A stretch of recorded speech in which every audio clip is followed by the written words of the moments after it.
Hey my champions, welcome back today. तो आज हम करने वाले हैं कंटिन्यू हमारा जो सीरीज़ हमने स्टार्ट करी थी बिज़नेस लॉ की, उसमें जो हमने चैप्टर स्टार्ट किया था कंपनीज एक्ट, आज हम उसको कंटिन्यू करने वाले हैं।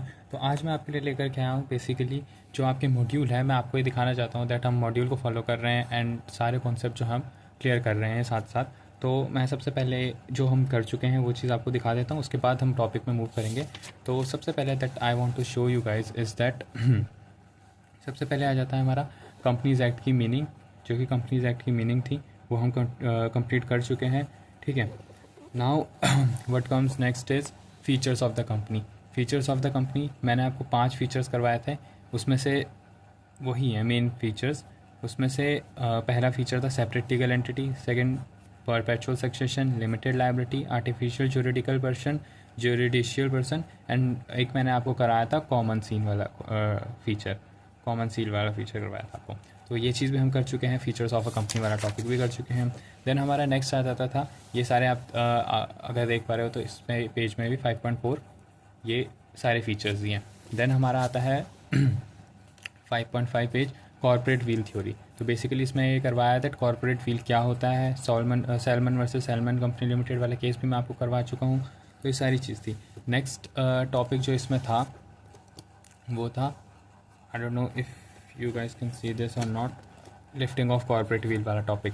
लिफ्टिंग ऑफ कॉर्पोरेट व्हील वाला टॉपिक भी मैं आपके साथ डिस्कस कर चुका हूँ। उसमें अगर आपको याद हो डिटर्मिनेशन ऑफ एनिमी कैरेक्टर, जो कि ये था हमारा एलियन एनिमी वाला केस, कि अगर एनिमी होता है तो वॉर के टाइम पे, उस टाइम पे हम क्या करते हैं कि उस ट्रेड को वो माना जाता है। इसका आपका केस याद होगा था Daimler company limited versus continental tyre and rubber company, ये करवा चुका हूँ मैं आपको। टू प्रोटेक्ट था इसका जो केस लॉ था डिनशो मानिकजी पिटीशन वाला केस, ये भी कर चुका हूँ। तो बेसिकली इसकी एक पूरी समरी यहाँ पे दे रखी है। Corporate will be lifted during trading with enemy, ठीक है ना। इवेजन ऑफ टैक्स, फिर था एक subsidiary to act as a agent वाला टॉपिक करवाया था। Legal obligation, avoid legal obligation, and एक क्लास था फ्रॉडलेंट पर्पज़ के लिए, इलीगल और सम इम्प्रॉपर पर्पज़ के लिए, ये वाला केस था। देन आ जाता है हमारा next topic classes of companies under the companies act. तो इसमें हमने सबसे पहले कंपनी लिमिटेड बाय शेयर्स और ये सारी चीज़ें अभी हम करेंगे। एक बार मैं आपको शेयर्स का टॉपिक करा दूँ तब मैं आपको ये चीज़ें भी करवा दूंगा। बट इसमें सबसे पहले था हाँ on the basis of members. अगर आप देख पा रहे हो तो 1 पर्सन कंपनी, ये वाला टॉपिक मैं आपको करवा चुका हूँ पूरा। फिर इस पेज पे आप देखो तो प्राइवेट कंपनी वाला टॉपिक, ये वाला टॉपिक भी हम कंप्लीट कर चुके हैं। देन स्मॉल कंपनी वाला टॉपिक भी कर चुके हैं हम। देन आ जाता है हमारा पब्लिक कंपनी वाला टॉपिक भी मैं आपको पढ़ा चुका हूँ। फिर on the basis of control, अगर आपको याद हो तो लास्ट लेक्चर में ही हमने holding and subsidiary companies complete किया था।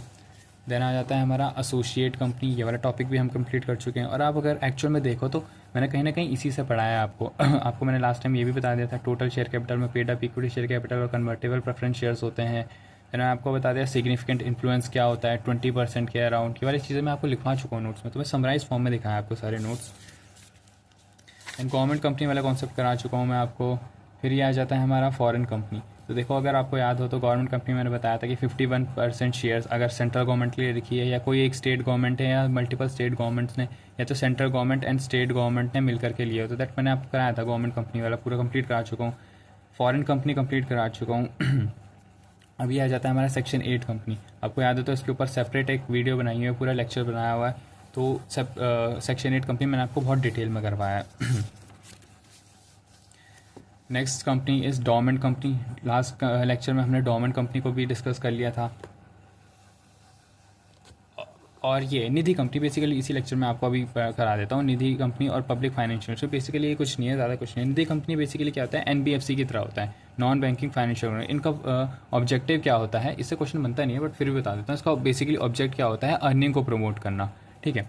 तो इन दिस सिचुएशन निधि और mutual benefit society means a company which the central government may by notification in the official gazette declare to be a Nidhi और mutual benefit society as the case may be. तो basically Nidhi company क्या होती है, निधि company वो company होती है जो कि central government official gazette basically क्या है, एक गवर्नमेंट की वेबसाइट है, वहाँ पे जाके कोई भी लॉ अगर पब्लिश हो जाता है तो वो एप्लीकेबल हो जाता है लॉ, इसको ऐसा माना जाता है। तो निधि कंपनी वही है, ऑफिशियल गेजेट पे अगर डिक्लेयर कर दिया गया है किसी कंपनी को निधि कंपनी म्यूचुअल बेनिफिट्स के लिए, तो उसको क्या है, निधि कंपनी डिक्लेयर कर दिया जाता है। निधि कंपनी का अगर मैं आपको बेसिक पर्पस बताऊँ तो इसका बैंकिंग वाला काम होता है, बैंकिंग वाला काम होता है। लेकिन ये बैंकिंग सर्विसेज किसको देती है, सिर्फ अपने मेंबर्स को देती है। You getting it.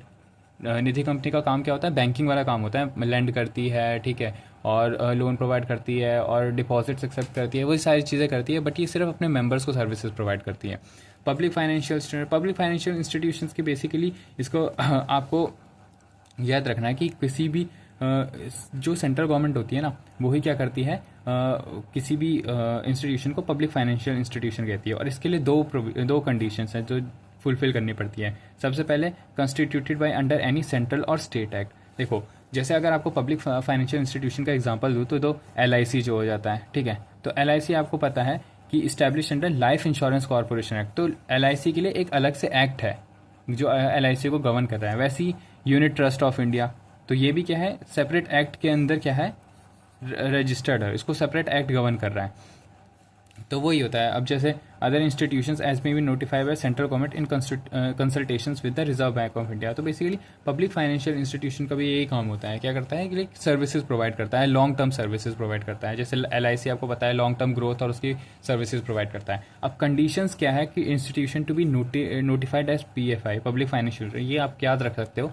कंडीशन क्या होती है कि इस्टेब्लिश्ड और constituted by under any central और स्टेट एक्ट। सेंट्रल या स्टेट एक्ट के अंदर ये क्या होना चाहिए, कंस्टिट्यूट होना चाहिए। मतलब ये अपने सेपरेट एक्ट के अंदर तो है ही है, ठीक है, या कंपनीज एक्ट के अंदर कोई है ही है, बट ये सेंट्रल और स्टेट एक्ट के अंदर भी क्या होना चाहिए, कंस्टिट्यूटेड होना चाहिए। और ये क्या होना चाहिए, हमेशा जो पब्लिक फाइनेंशियल इंस्टीट्यूशन होते हैं वो एक एज अ गवर्नमेंट के अंडर आते हैं। तो गवर्नमेंट के अंडर आते हैं तो 51% तक की होल्डिंग किसकी होनी चाहिए, गवर्नमेंट की होनी चाहिए। अब या तो वो सेंट्रल गवर्नमेंट की अकेले हो, या मल्टीपल स्टेट गवर्नमेंट की हो, या तो फिर पार्शली सेंट्रल गवर्नमेंट हो और पार्शली क्या हो, स्टेट गवर्नमेंट हो। ऐसी ओनरशिप होनी चाहिए, ठीक है। अब आ जाते हैं हम गाइस इनकॉर्पोरेशन वाले टॉपिक पे। इस लेक्चर में हम स्टार्ट करने वाले हैं इनकॉर्पोरेशन ऑफ कंपनी। सबसे पहले टॉपिक का नाम लिख लेते हैं गाइस, इनकॉर्पोरेशन ऑफ कंपनी। तो इनकॉर्पोरेशन ऑफ कंपनी क्या कहता है, इनकॉर्पोरेशन ऑफ कंपनी में सबसे पहला पॉइंट आ जाता है हमारा। इनकॉर्पोरेशन पे जाने से पहले मैं आपको एक बार प्रोमोटर बता देता हूँ क्या होता है। प्रोमोटर हालांकि मैं आपको पहले बता चुका हूँ जो कंपनी स्टार्ट होता है, लेकिन अभी मैं आपको एकदम एक्ट के साथ और प्रोविजन के साथ इसको बता देता हूँ प्रोमोटर को कैसे डिफाइन किया गया है। 2 क्लॉज 69 में इसकी डेफिनेशन गिवन है और ये आपकी मॉड्यूल में गिवन है, तो इससे क्वेश्चन भी बन सकता है। Basically it's an important definition, अगर मैं आपको सजेस्ट करूँ तो आप पढ़ना इस चीज़ को। प्रोमोटर क्या होता है, promoter means a person. Promoter क्या होता है, एक पर्सन होता है जो कि क्या करता है, कंपनी को स्टार्ट करता है। प्रोमोटर कौन होता है, प्रोमोटर मीन्स इसकी डेफिनेशन ही ऐसी स्टार्ट होती है guys, promoter means a person. तो एक पर्सन को हम प्रोमोटर तब कहते हैं अगर वो 3 कंडीशन सेटिस्फाई करता है। सबसे पहली कंडीशन क्या है, नेम्ड इन द प्रॉस्पेक्टस और annual return of the company. मैं आपको पहले नोटिंग दे रहा हूँ, उसके बाद मैं आपको इसको एक्सप्लेन करूँगा। Control the affairs of company, next directs और influence the behaviour of board of directors. तो बेसिकली एक प्रमोटर कौन होता है, एक प्रमोटर वो पर्सन होता है जो ये 3 काम करता है। बेसिकली क्या है कि नेम्ड इन द प्रॉस्पेक्टस। अब आपको पता है कि अगर एक कंपनी, ये कंपनी को कैपिटल की रिक्वायरमेंट थी, तो ये कैपिटल की रिक्वायरमेंट के लिए क्या करती है, मार्केट में शेयर इशू करती है। तो शेयर इशू करने से पहले क्या होता है कि ये कंपनी प्रॉस्पेक्टस डेवलप करती है। इस प्रॉस्पेक्टस का काम क्या होता है, बेसिकली एडवर्टाइज करना कंपनी को, सो दैट कि जो लोग हैं, जो यहाँ पे पब्लिक खड़ी है और वो पब्लिक इसके शेयर को देख करके सब्सक्राइब करें। ऐसी थोड़ा ना कोई भी कंपनी पे पैसा लगा देगा, उसको देखेगा तो सही कंपनी में पोटेंशियल कितना है, तो वो पोटेंशियल एक तरीके से ये एडवर्टाइज करती है प्रॉस्पेक्टस इशू करके। प्रॉस्पेक्टस इज नथिंग, एक डॉक्यूमेंट होता है, एक फाइल कह सकते हो आप, बहुत बड़ी भी हो सकती है, वो कंपनी टू कंपनी डिपेंड करती है, तो वो प्रॉस्पेक्टस होता है। तो प्रोमोटर का मतलब कौन होता है? प्रोमोटर का मतलब वो पर्सन है जो कि जिसका नेम क्या है, प्रॉस्पेक्टस में दिया है या तो एनुअल रिटर्न में दिया है। मैंने आपको बताया हर कंपनी साल के एंड में क्या करती है, एनुअल रिटर्न फाइल करती है, जिसमें वो पूरे साल का अपना चिट्ठा जो है वो फाइल करके, डॉक्यूमेंट करके आरओसी को सबमिट करती है। तो दैट इज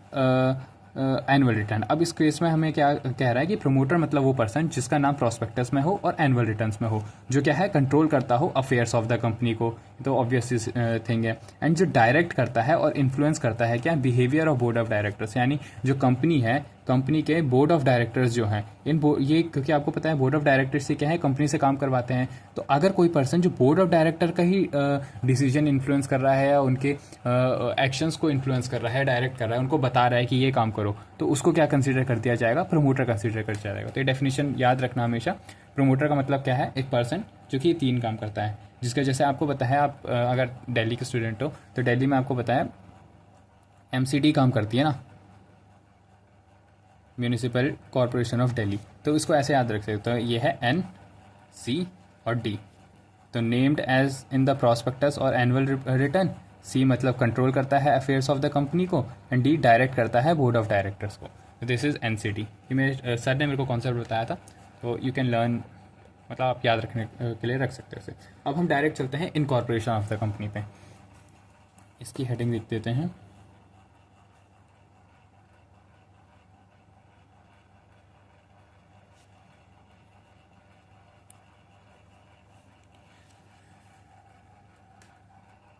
सबसे पहले मैं आपको थोड़ा बहुत आइडिया दे देता हूँ कि इनकॉर्पोरेशन बेसिकली क्या होता है, कंपनी का जन्म हो रहा है। तो ये इसका सेक्शन क्या है, इसका सेक्शन है सेक्शन नंबर 7 में क्या है, कंपनी इनकॉर्पोरेट होती है या फिर कंपनी का जन्म होता है। तो बेसिकली मैं आपको थोड़ा बहुत आइडिया देता हूँ कि पहले कैसे होती थी और अब कैसे होती है, सो दैट कि आप आपका कॉन्सेप्ट जो है, आपका तरीका है, आप उसको बेटर अंडरस्टैंड कर पाओ। सो इसको इस पेन से लिख लेते हैं।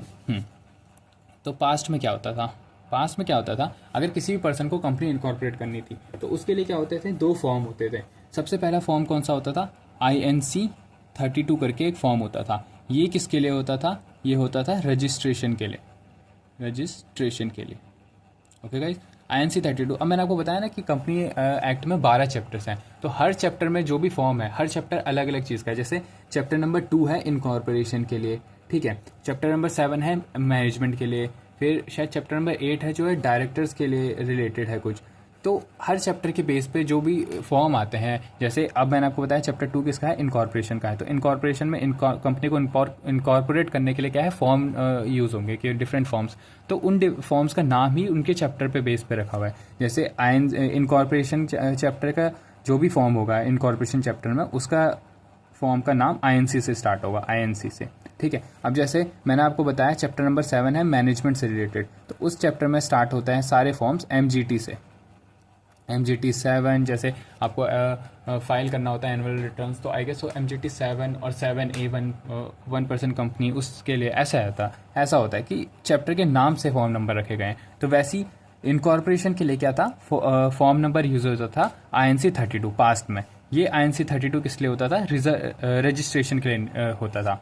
फिर एक फॉर्म होता था इसी के साथ रन फॉर्म, ये किसके लिए होता था, नेम के लिए। अब रन फॉर्म की आपको अगर फुल फॉर्म बताऊं तो रिजर्व यूनिक नेम, ये थी। तो पहले ये 2 प्रोसेस होते थे। अब क्या होता था उस टाइम पे, इसकी अलग फीस होती थी, इसकी अलग फीस होती थी, तो दोनों का क्या है, कंबाइंड फीस लग जाती थी। किसी को भी इनकॉर्पोरेट करना है तो उसको पहले INC 32 करना होगा। INC 32 ऐसा नहीं कि ये बस एक फॉर्म फिल करा और बस हो गया। INC 32 में फिर बहुत सारी डिटेल्स चाहिए होती थी, बहुत सारी डिटेल्स देनी पड़ती थी, तो उसके अलग कंप्लायंसेस थे। और फिर एक रन फॉर्म अलग से फाइल करो, उसमें नेम रिजर्व कराओ, ठीक है। फिर थोड़ा क्या हुआ, कंपनी ने सोचा कि MCA ने सोचा कि हम क्या करते हैं, थोड़ा सिंप्लीफाई करते हैं इस चीज़ को। तो सिंप्लीफाई करने के लिए उन्होंने क्या किया, नेक्स्ट जो प्रोसेस आया उसमें उन्होंने क्या किया, एक नया फॉर्म इंट्रोड्यूस करा, जिसका नाम था spice, simplified pro forma for incorporation of company electronically, ठीक है। इस चीज़ को मैं अगर लिख ही देता हूँ, चलो आपके लिए, सिंप्लीफाइड परफॉर्मा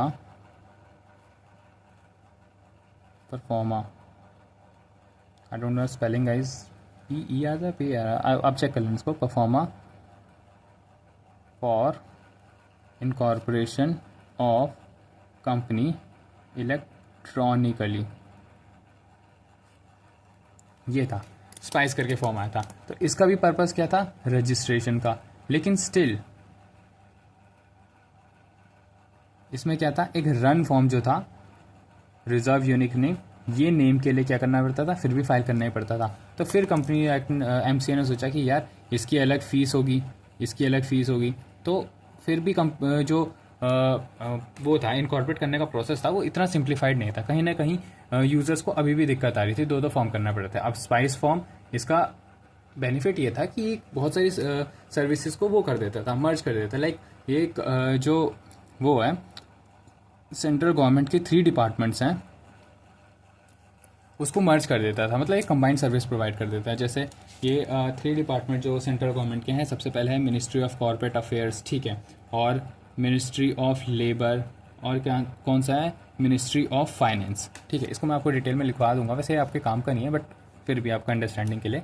ये इन 3 डिपार्टमेंट्स को क्या कर देता था, मर्ज कर देता था। लाइक इन तीनों डिपार्टमेंट से सिर्फ एक ही फॉर्म से क्या हो जाता था, कॉन्टैक्ट कर सकते थे हम। लाइक पहले INC 32 में हाँ सिर्फ इनकॉर्पोरेशन वाला होता था, लाइक इनकॉर्पोरेशन की डिटेल्स चाहिए होती थी। फिर आपको मिनिस्ट्री ऑफ लेबर पे जाकर के अलग परमिशन लेनी है, फाइनेंस पे जाकर के आपको लाइक टैक्सेशन वगैरह का उस चीज़ के अलग फॉर्म्स बनने पड़ते थे, वो चीज़ें होती थी। लेकिन स्पाइस में क्या हुआ था कि ये तीनों एक हो गए थे, लेकिन अभी भी नेम वाली थिंग जो थी उसके लिए सेपरेट वो था, फॉर्म था। तो फिर क्या हुआ, जब थोड़ा MCA ने थोड़ा सा और सोचा एंड रजिस्ट्रेशन के प्रोसेस को और इजी करने का सोचा, तो नाउ जो करेंटली जो यूज़ होता है, नाउ क्या होता है, नाउ डेज एक और फॉर्म इंट्रोड्यूस हुआ जिसका नाम था स्पाइस प्लस।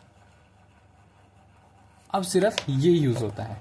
अब क्या है, इसमें रन वाला कॉन्सेप्ट भी क्या हो गया, ख़त्म हो गया।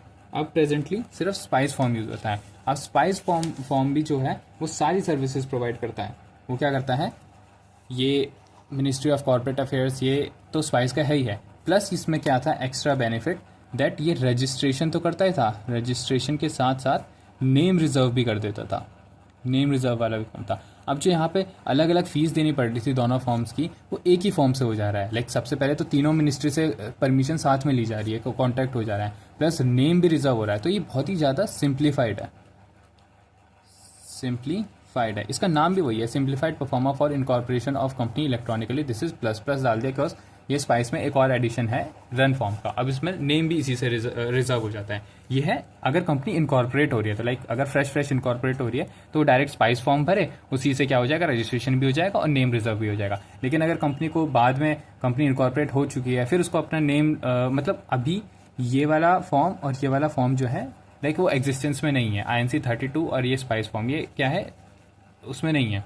लाइक अभी इसका काम नहीं है क्योंकि स्पाइस प्लस आ गया है ना, तो इन दोनों का काम नहीं है। लेकिन रन फॉर्म का अभी भी है, क्योंकि अगर किसी कंपनी को बाद में जाकर के नेम चेंज करवाना है, जैसे आपको पता होगा जोमेटो ने अपना नाम चेंज कर दिया अभी, तो उसने क्या किया होगा, रन फॉर्म फाइल किया होगा। तो अगर कोई ऑलरेडी एग्जिस्टिंग कंपनी है, उसको नेम चेंज कराना है, तो वो रन फॉर्म फाइल करती है, उसके लिए अभी भी है। तो रन फॉर्म अभी क्या है, एग्जिस्टेंस में है। लेकिन स्पाइस और INC 32 इसका कोई काम नहीं है, क्योंकि जिसको कंपनी इनकॉर्पोरेट करानी है, न्यू कंपनी इनकॉर्पोरेट, वो direct spice plus form file up करता है। ठीक है, अब हम चलते हैं इनकॉर्पोरेशन डॉक्यूमेंट पर, डायरेक्ट जो प्रोसेस होता है।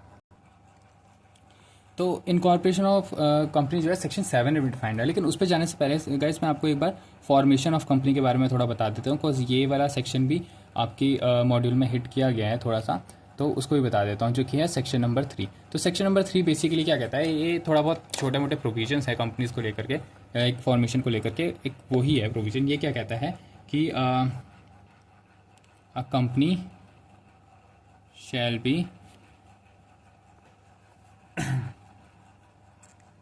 formed for lawful purpose।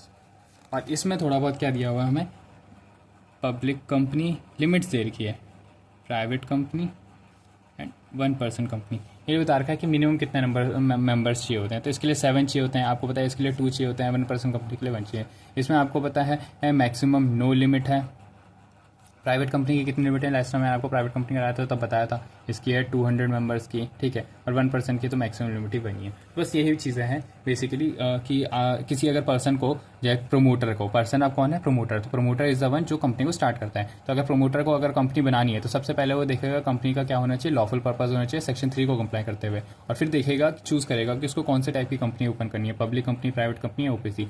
Public के लिए मिनिमम 7 होने चाहिए, ये वाले मिनिमम नंबर ऑफ मेंबर्स की रिक्वायरमेंट को इसको क्या करेगा, वो कंप्लाई करेगा। अब हम चलते हैं guys next incorporation of company पे।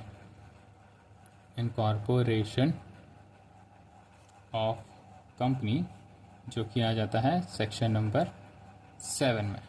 आपको अब तो पता ही है ना बेसिकली कि क्या है, स्पाइस प्लस फॉर्म हमें क्या करना है, डायरेक्ट फाइल करना है। तो हमें बस इसमें यही पढ़ना है कि स्पाइस प्लस फॉर्म में क्या क्या डॉक्यूमेंट्स चाहिए होते हैं, क्या क्या रिक्वायरमेंट्स होती हैं, बस उसी के अराउंड क्या है पूरा इनकॉर्पोरेशन ऑफ कंपनी गिवन है।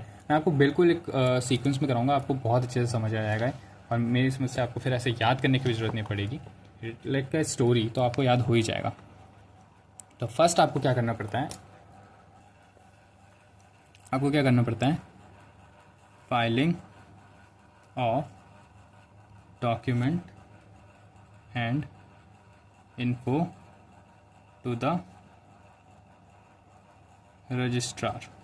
तो हमें क्या करना पड़ता है, डॉक्यूमेंट्स और इन्फॉर्मेशन जो है रजिस्ट्रार को फाइल करने पड़ते हैं। अब हमें यही पढ़ना है कि कौन से डॉक्यूमेंट्स और कौन से इन्फॉर्मेशन जो है वो हमें फाइल करनी है। यस साइज, तो सबसे पहले मैं आपको बताने वाला हूँ कि क्या क्या डॉक्यूमेंट्स एंड इन्फॉर्मेशन जो है रिक्वायरमेंट होती है, यही सबसे इंपॉर्टेंट पार्ट है, आपको यहीं पे ध्यान देना है। तो सबसे पहले क्या चाहिए होता है हमें, सबसे पहले चाहिए होता है memorandum and article of association. मैं पूरा नहीं लिख रहा हूँ, आप खुद लिख लेना। Duly signed by all subscribers. तो बेसिकली आपको थोड़ा बहुत आइडिया दे देता हूँ। मेमोरेंडम में मेनली 6 चीज़ें आती है, लाइक हमारा लाइबिलिटी क्लॉज क्या होगी, कंपनी की लाइबिलिटी क्या होगी, कंपनी की कैपिटल क्या होगी, सब्सक्राइबर्स कौन कौन है, स्टार्टिंग फाउंडिंग मेंबर्स कौन कौन है कंपनी के, कंपनी का रजिस्टर्ड ऑफिस क्या होगा, एंड कंपनी का ऑब्जेक्ट क्या होगा, ऑब्जेक्ट क्लॉज जिसे बोलते हैं, ये बहुत इंपॉर्टेंट है। तो ये चीज़ क्या करती है, मेमोरेंडम बेसिकली बाहर वाले लोगों के लिए होता है, बाहर वाले लोगों की, लाइक कंपनी का क्या ऑब्जेक्ट है, क्या लाइबिलिटी है, क्या रजिस्टर्ड ऑफिस, जो बाहर वाले जाकर के समझ पाएँ कि कंपनी का बेसिकली क्या इंटेंशन है और कैसे कैसे काम करती है, ठीक है। और एओई जो होता है ये इंटरनल पर्सन्स के लिए होता है, इंटरनल रूल्स एंड रेगुलेशंस के लिए होता है। इसमें रूल्स एंड रेगुलेशंस होते हैं कि कंपनी किस काम को किस तरीके से करेगी। जैसे मान लो किसी कंपनी के ये लॉ बना रखा है कि कोई भी एम्प्लॉय हमारी कंपनी को छोड़ेगा तो उसको 1 महीने तक क्या करना पड़ेगा, नोटिस पीरियड सर्व करना पड़ेगा। तो ये क्या है, कंपनी का अपना खुद का रूल है। ऐसा क्या है कि ये कंपनीज एक्ट में नहीं दिया हुआ कि हर किसी को ऐसा करना ही है। अब किसी कंपनी का ऐसा रूल होगा कि 1 महीने तक उसको नोटिस पीरियड सर्व करना है, किसी कंपनी का रूल होगा कि उसको 2 महीने के लिए करना होगा, किसी का 3 महीने। तो हर कंपनी का अलग अलग होता है। तो वही कंपनी के इंटरनल रूल्स एंड रेगुलेशंस क्या होता है, ये अपने अंदर के लिए एओए फॉर्म करता है, आर्टिकल ऑफ एसोसिएशन, ठीक है। तो ये होता है। तो हर कंपनी जब सबसे पहले इनकॉर्पोरेट हो रही होती है तो वो सबसे पहले क्या डॉक्यूमेंट और इन्फॉर्मेशन फाइल करती है, एमओए एंड एओए को फाइल करती है। इसके फॉर्म नंबर होते हैं INC 33 एंड INC 34। वो आपकी काम के लिए नहीं है लेकिन बस बता देता हूँ आपको। तो वो क्या होता है, हमें सबसे पहले ये फाइल करना है, ठीक है। देन हमारा सेकंड पॉइंट आ जाता है declaration that all requirements related to incorporation of company have been completed and such declaration shall be provided by CA, CS, CMA या फिर एडवोकेट।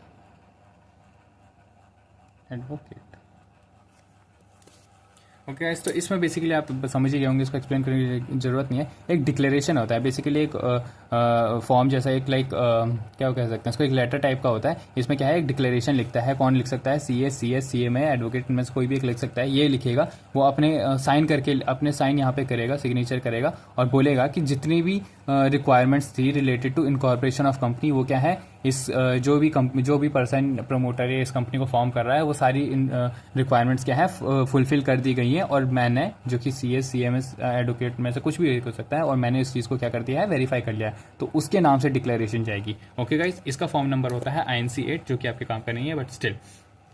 फिर क्या है, अब ये डिक्लेरेशन किसकी थी? ये डिक्लेरेशन थी CS CS CMA, ये किसी की प्रोफेशनल की डिक्लेरेशन थी। अब किस चीज़ की? अब फिर से डिक्लेरेशन चाहिए। अब डिक्लेरेशन किसकी चाहिए? Declaration by first members and directors. ठीक है, ये INC 9 में फाइल करते हैं। अब ये क्या है, डिक्लेरेशन किस चीज़ की डिक्लेरेशन चाहिए? फर्स्ट मेंबर्स और डायरेक्टर्स की चाहिए। अब आप थोड़ा क्यूरियस हो रहे होंगे दैट कि किस चीज़ की डिक्लेरेशन। जैसे इन्होंने तो डिक्लेरेशन फाइल करी थी कि सारी रिक्वायरमेंट फुलफिल कर दी गई हैं, इनकी क्या डिक्लेरेशन होती है? ये डिक्लेरेशन में 3 चीज़ें फाइल करते हैं। क्या करते हैं? सबसे पहले एक इंफॉर्मेशन ये बोलते हैं कि complete information has been provided. मतलब जो कंपनी स्टार्ट कर रहे हैं वो डिक्लेरेशन फाइल करते हैं मेंबर्स और डायरेक्टर्स दैट कि कंप्लीट इंफॉर्मेशन हमने क्या है प्रोवाइड करी है। सेकंड चीज़ क्या करते हैं? No fraud has been committed in last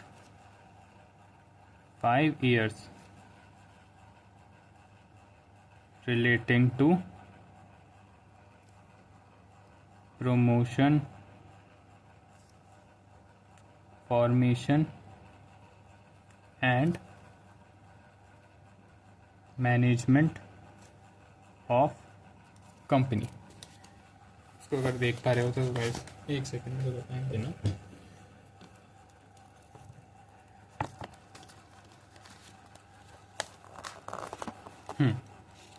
मैंने क्या कहा, ये जो फर्स्ट मेंबर्स और डायरेक्टर्स होते हैं वो क्या है डिक्लेरेशन देंगे। सबसे पहले डिक्लेरेशन वो क्या देते हैं कि कंप्लीट इन्फॉर्मेशन हमने क्या करी है प्रोवाइड कर दी है। सेकंड वो डिक्लेरेशन देंगे कि उन्होंने कोई भी फ्रॉड नहीं किया है पिछले 5 सालों में, किस चीज़ से रिलेटेड? प्रमोशन, फॉर्मेशन और मैनेजमेंट ऑफ कंपनी को लेकर के उन्होंने कोई भी फ्रॉड नहीं किया। हाँ, ऐसा और कोई फ्रॉड हो सकता है पैसों का, वो किया होगा तो चल जाएगा, लेकिन किसका फ्रॉड नहीं किया है? प्रमोशन, फॉर्मेशन और मैनेजमेंट को लेकर के कोई फ्रॉड नहीं किया गया है।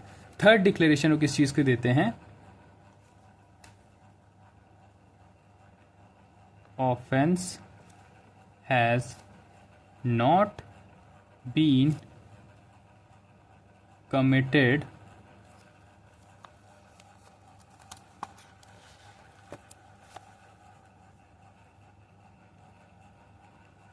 resulting in conviction related to promotion, management और formation of company. Bother with the writing guys, मैं इसीलिए डिक्टेट भी कर रहा हूँ आपको, तो आप अगर नोट्स बना रहे हो तो मेरी जो मैं बोल रहा हूँ आप मेरे साथ साथ लिख सकते हो उस चीज़ को, फिर भी मैं आपके लिए रीड कर देता हूँ।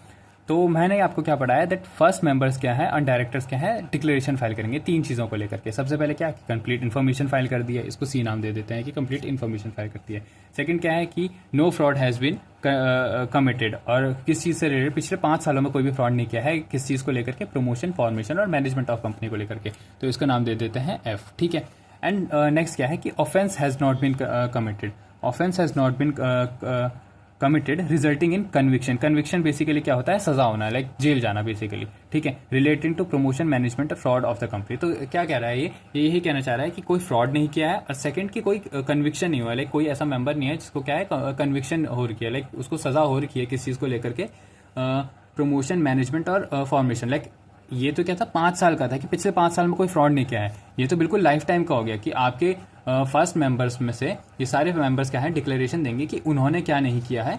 हर एक पर्सन देगा, मैंने आपको बताया ना पब्लिक कंपनी में 7 मेंबर्स होते हैं, प्राइवेट कंपनी में तो हर एक मेंबर अपनी अपनी डिक्लेरेशन देगा कि complete information has been provided. ठीक है, and no fraud has been committed, उसने कोई फ्रॉड नहीं किया है क्या है किस चीज़ को लेकर के पिछले 7 सालों में 5 सालों में, इन 3 चीज़ों को लेकर के, और उसने जिंदगी में कभी भी क्या है जेल नहीं काटी है, या उसको कभी भी उसका फ्रॉड क्या है मतलब वो गिल्टी प्रूफ नहीं हुआ है किस चीज़ को लेकर के?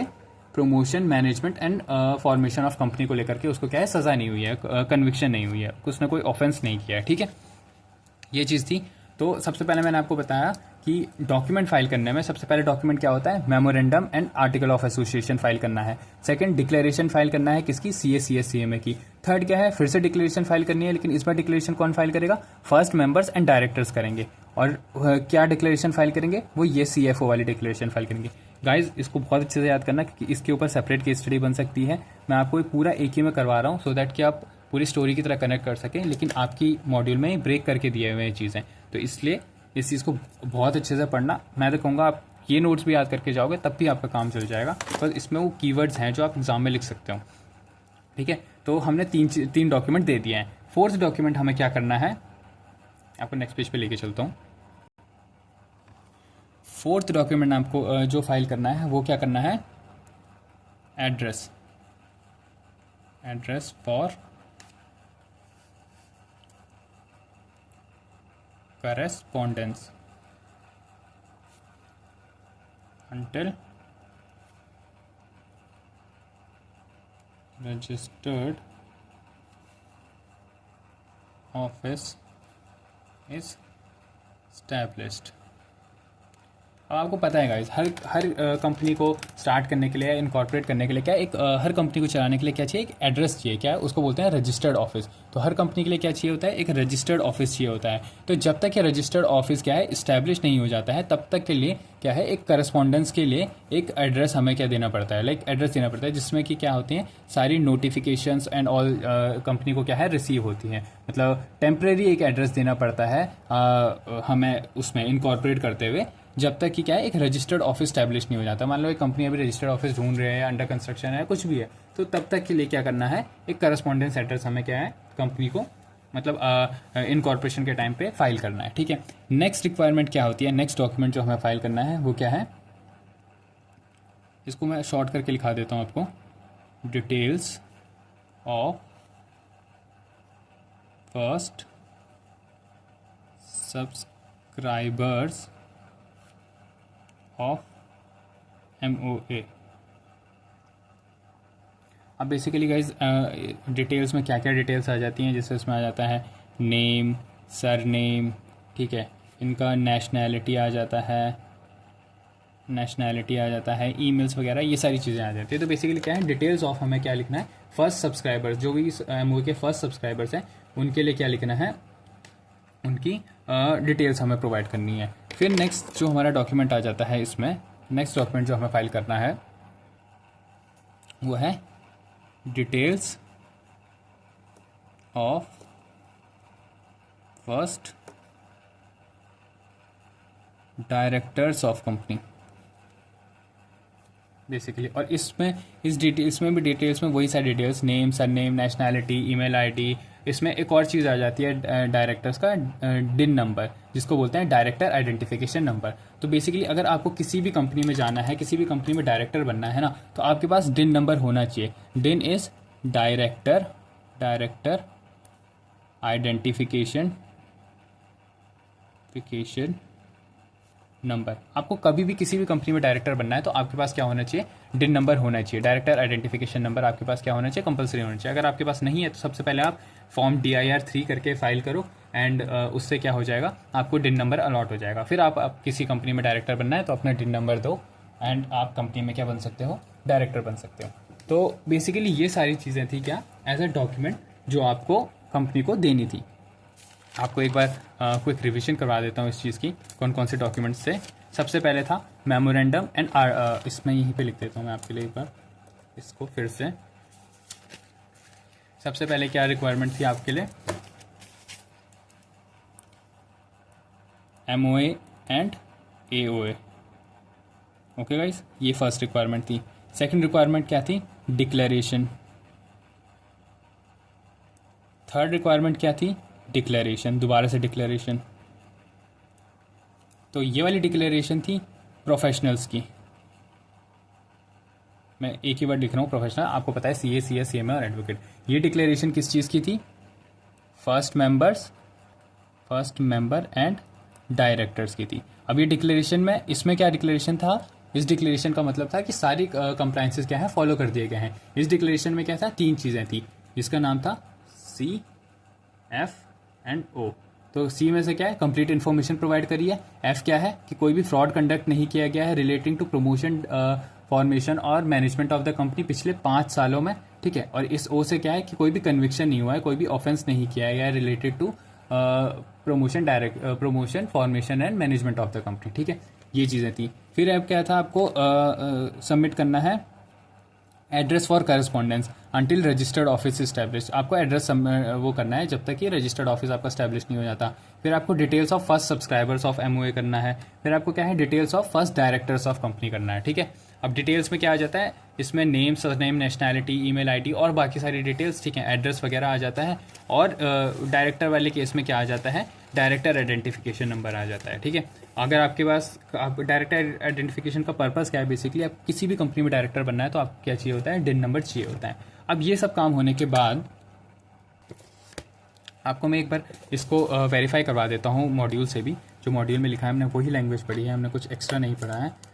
सबसे पहले ये चीज़ चेक करिए। मैंने आपको सबसे पहले सेक्शन 3 ऑफ द वो कंपनीज एक्ट पढ़ा दिया है, जो भी सेक्शन 3 है। तो उसमें यही है कि like public company, private company and 1 person company में क्या क्या रिक्वायरमेंट्स होती हैं। एंड लॉफुल पर्पस वाला मैंने पॉइंट आपको बता दिया है कि कोई भी कंपनी को ऑपरेट करनी है तो आपको लॉफुल पर्पस होना चाहिए। अब हम जो चीज़ इसमें डिस्कस करने वाले थे वो था इनकॉर्पोरेशन ऑफ। तो इनकॉर्पोरेशन में सबसे पहले क्या है, documents and information will be file to the registrar. अब क्या क्या डॉक्यूमेंट एंड क्या क्या इन्फॉर्मेशन फाइल करनी है वो इंपॉर्टेंट था। तो सबसे पहले क्या था, एमओए एंड एओए, तो memorandum signed by all the subscribers, ठीक है। सेकंड डिक्लेरेशन, सेकंड क्या थी हमारी, डिक्लेरेशन। डिक्लेरेशन किस चीज़ को लेकर के, कि सारे पर्सनस ने क्या है, सारे रिक्वायरमेंट्स को क्या है फॉलो कर लिया गया है। उसमें किसके थ्रू थी ये declaration, advocate, chartered accountant, cost accountant and company secretary. Basically advocate, CA, CMA and CS, इनकी डिक्लेरेशन थी। फिर क्या था, declaration from each subscriber to the memorandum. मैंने आपको बताया ना कि जो एमओए होता है, ये एमओए को स्टार्टिंग में जो कंपनी स्टार्ट करते हैं वो क्या करते हैं, साइन करते हैं इसको। तो ये अगर साइन करते हैं तो इसको मतलब क्या हो जाता है, सब्सक्राइबर हो जाते हैं। जैसे शेयर्स तो हर कोई ले लेता है कंपनी के, अभी भी आप जाओगे टाटा के तो शेयर्स ले सकते हो, पर आप क्या है, सब्सक्राइबर नहीं बनोगे एमओए के, ठीक है। तो जो स्टार्टिंग में साइन करते हैं उन्हीं को क्या बोलते हैं, सब्सक्राइबर। तो जो भी सब्सक्राइबर्स होते हैं एमओए के and person named as a first director, जो फर्स्ट डायरेक्टर्स होते हैं वो, उनको क्या करना पड़ता है, डिक्लेरेशन फाइल करनी पड़ती है। अब डिक्लेरेशन किस चीज़ की फाइल करनी पड़ती है, that he is not convicted of any offence in connection with the. हाँ, तो सबसे पहले क्या है, मैंने आपको CFO वाला तरीका सिखाया है। CFO की सबसे पहले कंप्लीट इन्फॉर्मेशन, F से क्या है नो फ्रॉड और O से क्या है ऑफेंस। तो यही है कि कन्विक्ट नहीं होना चाहिए वो किसी भी ऑफेंस में, ठीक है। ये वाला आ जाता है इनके डिक्लेरेशन में। और डिक्लेरेशन किस चीज़ को लेकर के फाइल करनी है, that he has not been found guilty of any fraud, fraud वाला केस, ठीक है, लास्ट 5 ईयर से, ये वाला पॉइंट आ गया। फिर ये क्या है, डॉक्यूमेंट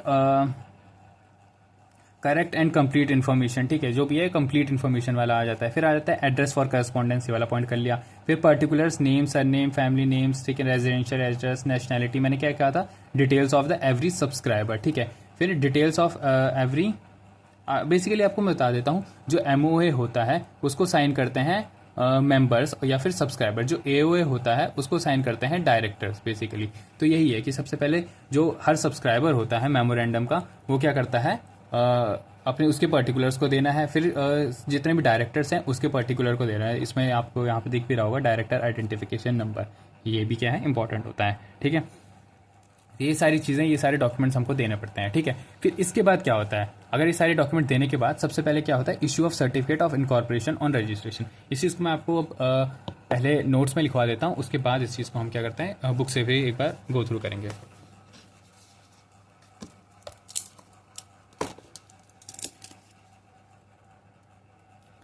सो इस स्टेप के बाद सेकेंड स्टेप में क्या होता है,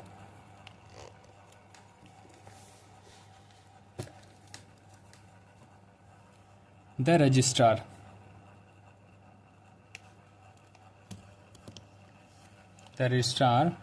shall on verification of document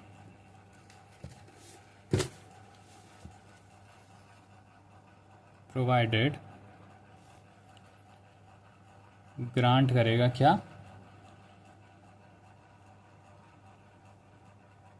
इसको रजिस्ट्रेशन सर्टिफिकेट कह लो, रजिस्ट्रेशन सर्टिफिकेट। एंड इस रजिस्ट्रेशन बेसिकली यही इतना ही लिखो इस चीज़ को। तो रजिस्ट्रार क्या करेगा, बेसिकली सारे डॉक्यूमेंट जो भी हमने फाइल किए किसको, रजिस्ट्रार को फाइल करना है, ठीक है। एंड ये रजिस्ट्रार क्या करता है, वेरिफिकेशन, सारे डॉक्यूमेंट्स को चेक करता है, एड्रेस वगैरह सब कुछ चेक करने के बाद देखता है ये क्या करता है, ग्रांट करता है क्या, रजिस्ट्रेशन सर्टिफिकेट। यही रजिस्ट्रेशन सर्टिफिकेट में क्या होता है आपका, इसमें होता है सिन नंबर, जो कि है कॉर्पोरेट आइडेंटिफिकेशन नंबर। अब ये कॉर्पोरेट आइडेंटिफिकेशन ही नंबर क्या होता है बेसिकली, अगर मैं बता दूं तो ये 21 डिजिट का 21 डिजिट का कोड होता है। इसमें सिर्फ डिजिट नहीं होता है, ये अल्फा न्यूमेरिक कोड होता है, यानी इसमें अल्फ़ाबेट्स भी होते हैं और कहीं ना कहीं क्या होते हैं, नंबर्स भी होते हैं। तो बेसिकली इस सिन नंबर से ही क्या आपको क्या बोल जाता है, सिन नंबर एक एज अ प्रूफ की तरह एक्ट करता है कि ये अपने आप में कंक्लूसिव एविडेंस होता है कि अब कंपनी क्या है, रजिस्ट्रेशन हो चुकी है और कंपनी क्या है, रेडी टू फंक्शन है। तो इस सिन नंबर के बेस पे ही कंपनी सारे क्या करती है, एक्शन स्टार्ट करती है। तो इसमें आप थर्ड नंबर पॉइंट लिख सकते हो ऑन रजिस्ट्रेशन सर्टिफिकेट। इसमें आप यहीं से कंटिन्यू कर लो, which contain corporate identification number. मैं इसको CIN लिख रहा हूँ, आप इसको पूरा लिखना। रजिस्ट्रेशन सर्टिफिकेट ग्रांट करती है which contains corporate identification number. फिर इसमें नेक्स्ट पॉइंट क्या आ जाता है हमारा, इसमें हमारा अगला पॉइंट आ जाता है, इसको आप एग्जैजरेट करने के लिए लिख सकते हो।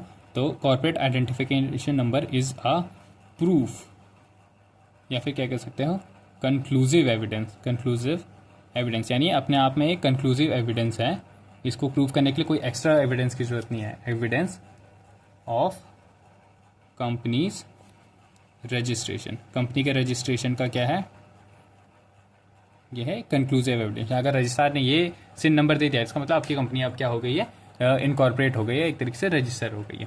अब इसमें एक छोटा सा प्रोविजन है, अगर मैं आपको यहाँ पे बताऊँ तो आपकी मॉड्यूल से भी रीड करवा देता हूँ आपको इस चीज़ को।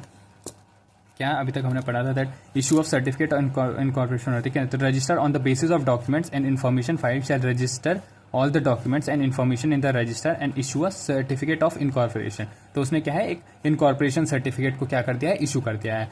फिर इसी इनकॉर्पोरेशन सर्टिफिकेट में क्या होता है, सिन नंबर होता है। On and from the date mentioned in the certificate of incorporation, इस सर्टिफिकेट ऑफ इनकॉर्पोरेशन में क्या हो जाता है, रजिस्ट्रार अलॉट कर देता है कंपनी को कॉर्पोरेट आइडेंटिटी नंबर या कॉर्पोरेट आइडेंटिफिकेशन नंबर, ठीक है ना, ये इशू कर देता है। Which shall be a distinct identity for company and which shall also be included in the certificate. Certificate में ये लिखा होता है और ये क्या होता है, एक डिस्ट्रिक्टिव नंबर होता है हर कंपनी के लिए, और ये क्या है, अपने आप में कंक्लूसिव वो होता है, प्रूफ होता है कि क्या कंपनी हो गई है, इनकॉर्पोरेट हो गई है। इसमें एक एक्स्ट्रा फोर्थ पॉइंट क्या है, maintenance of copies of all documents and information. The company shall maintain and preserve all its registered office copies of all documents and information as originally filed till its dissolution under this act, ठीक है। तो basically क्या कह रहा है कि जो भी हमने डॉक्यूमेंट्स अभी तक फाइल किए हैं उसकी कॉपीज क्या है, कंपनी क्या करेगी, रिटेन करके रखेगी।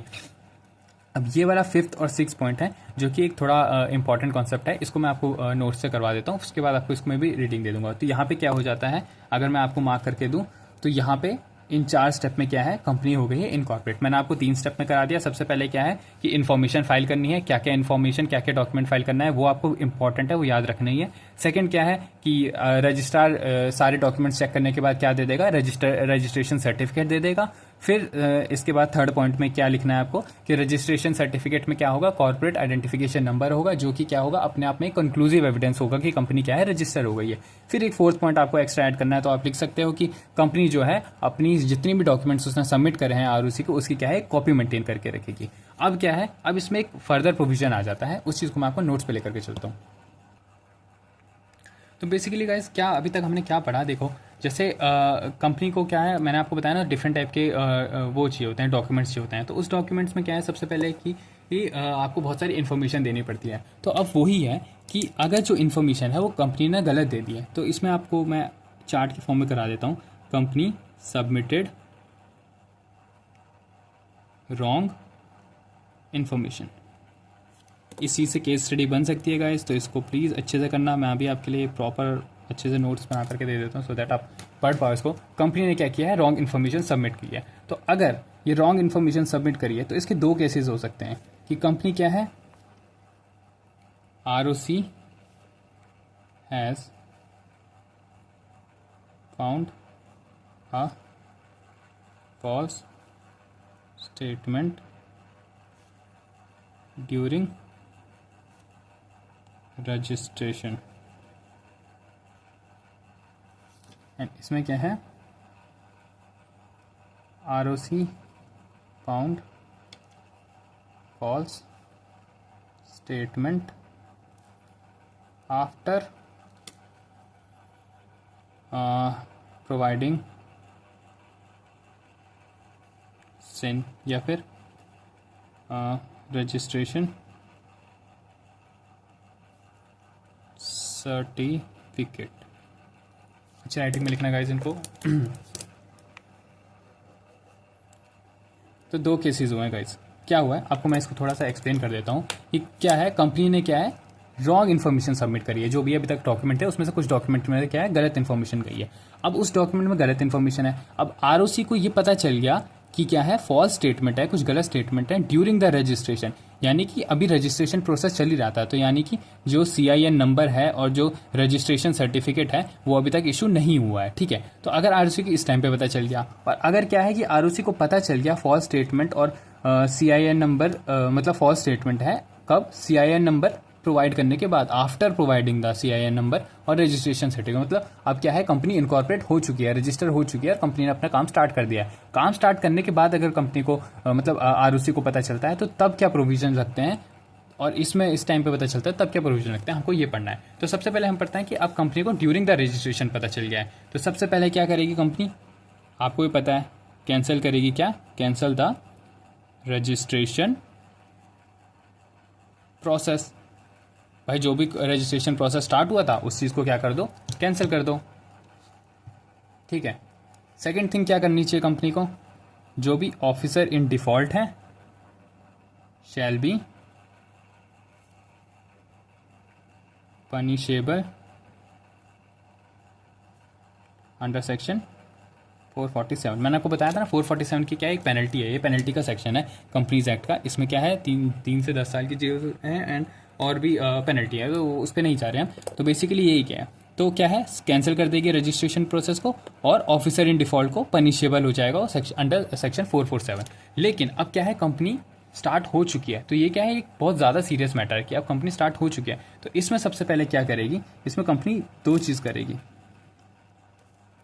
सबसे पहले तो यही करेगी, जो ऑफिसर इन डिफॉल्ट है वो चार्ज अंडर सेक्शन 447, यानी जो ऑफिसर इन डिफॉल्ट है उसके ऊपर पेनल्टी लग जाएगी 447 की। सेकंड क्या करेगी, ROC जो है रजिस्ट्रार ऑफ सर्टिफिकेट क्या है, shall submit the case to the tribunal. ROC क्या कर देगी, ट्राइब्यूनल के पास क्या है केस को सबमिट कर देगी। बेसिकली अगर आपको पता नहीं है ट्राइब्यूनल क्या होता है, तो आपको पता है कि हमारी कंपनी में मतलब हमारे देश में जो कोर्ट होते हैं, तो एक आपको पता है हाई कोर्ट और सुप्रीम कोर्ट ऐसे करके क्या है 2 कोर्ट हैं। तो ट्राइब्यूनल बेसिकली क्या है कि आपको पता है हमारे उसमें सिविल केसेस अलग होते हैं, क्रिमिनल केसेस अलग होते हैं। तो उसी चीज़ के लिए कि सिविल मैटर्स को जल्दी क्या है कि केस का डिसीजन आए, उसके लिए क्या है एक सेपरेट कोर्ट बना दिया जो कि हाई कोर्ट के अंदर आता है, उसको बोलते हैं ट्रिब्यूनल। तो इसका बेसिकली नाम होता है नेशनल कंपनी लॉ ट्रिब्यूनल, और इसके ऊपर जो आता है बॉडी वो आती है NCALT, national company appellate tribunal. तो बेसिकली ये दोनों बॉडी क्या है, ये क्या करती हैं, सिविल मैटर के केसेस को हैंडल करती है। तो यही है ट्रिब्यूनल। अब ट्रिब्यूनल क्या करेगा अब ये क्या है कि एक तरीके से कोर्ट के पास चले गया है केस। ROC ने अपने हाथ खड़े कर दिया और बोल दिया कि भाई ऐसा ऐसा हुआ है, मैंने ये कर दिया था, मुझे बाद में पता चला, अब आप देखो। तो ट्रिब्यूनल इज अ कोर्ट। तो ट्रिब्यूनल क्या करेगा, डिसाइडिंग चीज़ करेगा। वो क्या करेगा, डिसाइड करेगा कि क्या करना है क्या नहीं। तो सबसे पहले क्या दिया जाता है आपको पता है, सबसे पहले दी जाएगी अपॉर्चुनिटी ऑफ बीइंग हर्ड। अभी अपॉर्चुनिटी किसको दी जाएगी, ऑफिसर इन डिफॉल्ट को दी जाएगी कि भाई जो भी ऑफिसर है उन्होंने डिफॉल्ट करते टाइम जो कंपनी के उनके ऊपर एक केस लगाया कि उन्होंने क्या है रॉन्ग फॉल्स स्टेटमेंट दिया, तो उसको क्या देगी, उनको दी जाएगी अपॉर्चुनिटी जाएगी उनकी बात सुनने की। ठीक है, बट सुनने के बाद अब बात सुन ली, अब उसके बाद क्या, जो ऑर्डर्स हैं, जो ROC कह रहा हूँ, जो ट्रिब्यूनल है वो क्या ऑर्डर पास करेगी, सुन लिया ठीक है, बात जो भी है, जैसे भी कन्विक्ट होगा या नहीं हुआ है, तो ऑर्डर क्या क्या पास कर सकती है। तो उसमें क्या पास कर सकती है, वो 5 ऑर्डर पास करेगी। लाइक 5 में से कोई एक ऑर्डर पास कर सकती है। ये ऑर्डर गाइस याद रखना, इससे भी केस स्टडी बन सकती है, इंपॉर्टेंट कॉन्सेप्ट है काफ़ी। सबसे पहले क्या करेगी वो, पास करेगी order for, this one should be more clear guys, pass करेगी क्या, order for change in MGNMT। मैं मैनेजमेंट को ये लिख रहा हूँ। तो क्या करेगी, सबसे पहले वो क्या करेगी, ऑर्डर पास करेगी।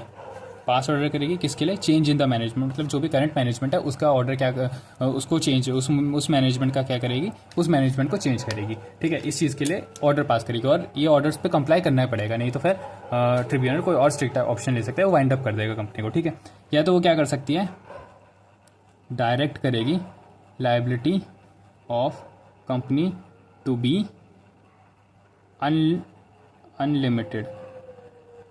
ठीक है गाइस, तो क्या है कि डायरेक्ट मतलब वो डायरेक्शन दे रही है कि कंपनी की लाइबिलिटी को क्या कर देगी, अनलिमिटेड कर देगी। ये इस चीज़ से भी आप समझिए होंगे। फिर डायरेक्ट, ये तो और ख़तरनाक है, ये क्या कर देगी, वाइंडिंग अप सीधे winding up of company. Basically क्या है कि ऑर्डर दे देगी, डायरेक्ट वाइंड अप हो जाए, कंपनी को अब ख़त्म ही करना है। ठीक है, नेक्स्ट है strike off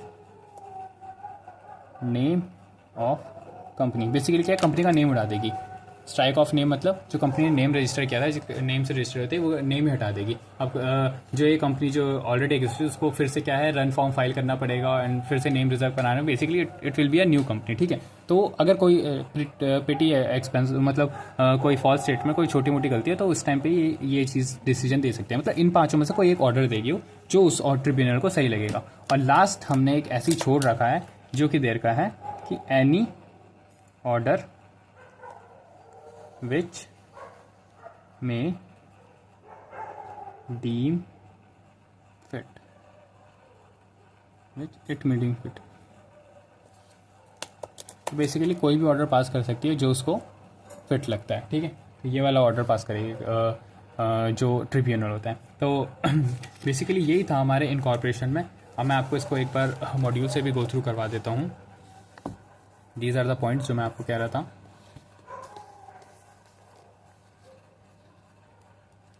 furnishing a false incorrect information for supervision of material fact at the time of incorporation। at the time of incorporation है, तो इफ अ पर्सन, तो इसमें 447 की पेनल्टी लग जाएगी। और मैंने आपको क्या बताया था कि ऑफिसर इन डिफॉल्ट को 447 की इन्फॉर्मेशन चाहिए, और जो वो है रजिस्ट्रेशन है वो क्या हो जाएगा, कैंसिल हो जाएगा। तो he shall be liable to fraud under section 447। इसमें ये नहीं लिखा हुआ है दैट रजिस्ट्रेशन कैंसिल हो जाएगा, बट ये दोनों चीज़ होगी गाइज। ठीक है, फिर नेक्स्ट प्रोविजन क्या था, अब क्या है, कंपनी ऑलरेडी इनकॉर्पोरेट हो चुकी है, तो इस केस में क्या हो जाए, एट एन टाइम इनकॉर्पोरेशन। तो इसमें नेक्स्ट पॉइंट में आ जाता है हमारा, नेक्स्ट पेज में मैं करके चलता हूँ आपको।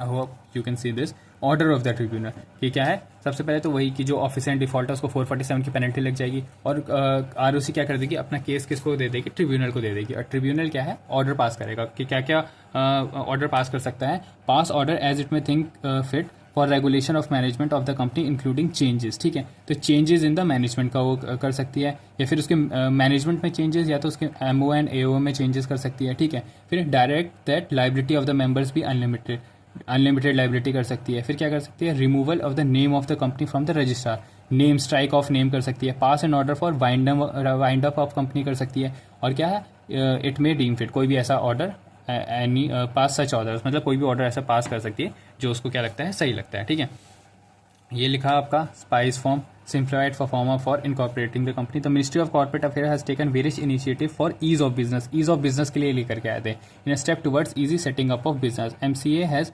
simplified the process of filing of forms incorporated of a company through simplified perform for। Basically ये कुछ नहीं है, जस्ट एक जनरल वो है कि ये स्पाइस प्लस फॉर्म लाने का पर्पज़ क्या था, वही पर्पज़ ये था कि ईज ऑफ डूइंग बिजनेस को हमें क्या करना था, प्रमोट करना था। अब आ जाता है हमारा effect of registration. Effect of registration और हम जो ये है क्लासिफिकेशन ऑफ कैपिटल, ये हम क्या करेंगे गाइस, नेक्स्ट लेक्चर में कवर करेंगे। हम होपफुली नेक्स्ट लेक्चर में कवर हो जाएगा। फिर हम MO एंड AO एक लेक्चर में कवर करेंगे, एंड लास्ट में हमारा एक 3 डॉक्ट्रिन्स वाला कॉन्सेप्ट आ जाता है। ये शेयर्स वाला कॉन्सेप्ट हम नेक्स्ट लेक्चर में कवर कर लेंगे, जो छोटे छोटे क्योंकि ये बहुत छोटे छोटे वो हैं टॉपिक्स हैं। सो आई होप गाइज आपको ये लेक्चर पसंद आया होगा। मैंने इसमें मॉड्यूल भी इंक्लूड किया है सो दैट कि यू विल फील थोड़ा सा confident that we are studying from our modules and हम सिलेबस स्पेसिफिक जा रहे हैं। सो आई होप आपको पसंद आया होगा। आपको कोई भी सजेशन है या फिर आपके कोई भी डाउट्स हैं, मेक श्योर कि आप उसको कमेंट सेक्शन में डालें। I will be happy to respond you guys. Thank you so much and all the best guys. पढ़ते रहिए।